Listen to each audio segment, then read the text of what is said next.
Hey, today we're going to talk about identities. So, what is an identity? So, every people will have an identity. An identity is defining who you are. It normally says, I am just after what you use in I am. So, I am dash. So, it could be I am a person, I am a man, or I am a woman, I am a man, or I am a father, I am a doctor. So, all of this shows that you are having such an identity of this, and how this identity influencing your actions. If you have some certain identity and this identity is controlling your behavior in certain environments or in certain situations, that's how identity is so much important. So today we're going to see how we can use identity as favorable to achieve our goals. Okay, let's move into layers of identity. So it's on an average, a person has 10 to 15 or 10 to 20 identities. So identity is not a single thing, it's a layers, different layers. For example, there could be many layers one could always operate on. Let's say basically the species identity. So for us, we are human, then we are operating in human identity, because we are not dogs, we are not cats, we are humans. So that's a different identity. It's called species identity. Another thing is a gender identity. So every people will have some gender. So currently I am male, some people are female. Then we have a national identity. I am an Indian or I am an American, depending upon their country. So that's called national identity. And the fourth one could be their religious identity. So I am a Christian, I am a Muslim, I am a Hindu.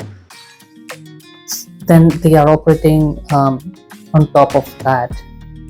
It's called religious identity. And then you have a role-based identity. The roles, certain roles that you have played in your life. It could be you're a father, at the same time you're an employee in a company, and you're a husband, you're a son. These are the multiple roles that you're operating on. So whenever you are doing any action or any behavior in a certain environment, it's all controlled by all of this identity, a collection of all of this identity. And if your identity is much stronger, let's say if you are a soldier, then your national identity should be strong than your individual identities, like you are a father, or you are a husband, or you are a son. So those identities will be less dominant, then only you can fight against other people. And your national identity should be very strong, and your human identity should be lower, because you cannot shoot or fight against other people in the other country. So because you need to implant an identity of your nationalism, then only you can fight against.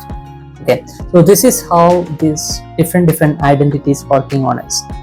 So next we're going to talk about what is identity hacking. So if you want to achieve some goal, how you can use that as a method of motivation or method of inspiration. So how can you change your identity favorable to achieve your goals? So it's called identity hacking.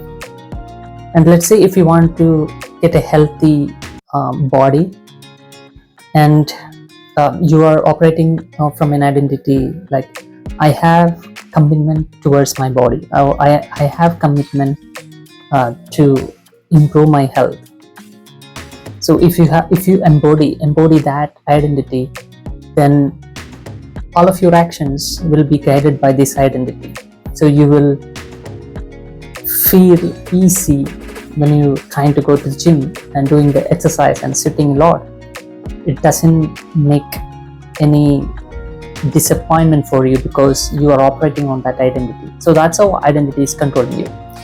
And what is hacking? Identity hacking. So something like, I am committed to improve my health. So that is an identity that you can embody. Then you can use affirmations. I am committed towards improve my health. And then you can also add one more hack into that. This is something different. So you can use your affirmation in a question format. Let's say, why I am so committed to improve my health, or why I am so committed towards improving my health.